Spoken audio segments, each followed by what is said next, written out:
countries you mentioned, the United States, Britain, Hungary, they are also riven by domestic politics. They apparently think that it's good politics not to be drawn into further acceptance of the other, of immigrants, of refugees, of whatever you want to call them. And yet, even in Britain now, there is a petition that has been signed, and we're watching the numbers climb, by over 200,000 people trying to pressure the government to at least debate this and a wider open door in Parliament. How much pressure do you think will work on this government?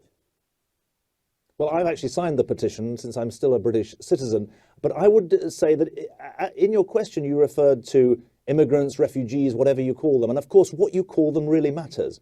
Not for reasons of political correctness, but for reasons of correctness. Because there is a major difference between a refugee and an immigrant. And a refugee is someone who, in international law, has a well-founded fear of persecution and has rights associated with it, and there are responsibilities on states for how they treat them.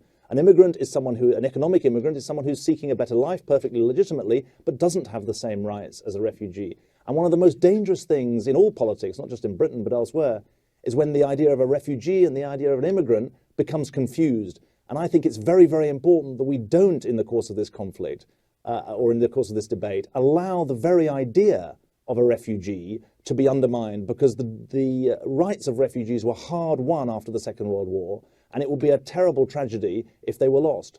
David Miliband, other media, lots are doing their usual thing, collating sort of what's happened in the past. And you rightly say that Britain has had a long and proud history of accepting refugees ever since the Huguenots, you know, hundreds of years ago. We've got the pictures down through the Spanish Civil War, World War II, on and on and on.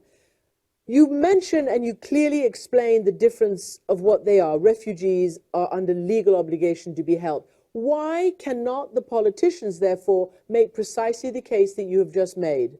Well, I think that some politicians are making that case, to be fair to Mrs. Merkel, to Mr. Gabriel, the Vice Chancellor of Germany. They are, sir. They are making... They are, and they're showing the moral clarity right now. But this country is not. The truth about the refugee crisis is that it has been lost over the last couple of years in a couple of other questions. First of all, the Syria crisis has been defined in military terms rather than in humanitarian terms. The debate, including on media, has been about Assad, has been about ISIS, has been about military campaigns. Secondly, the European debate about refugees and about migration has come third in the European questioning of the Greek euro crisis, and secondly, the Ukraine crisis. And I think that the truth is that politicians haven't had their eye on this ball.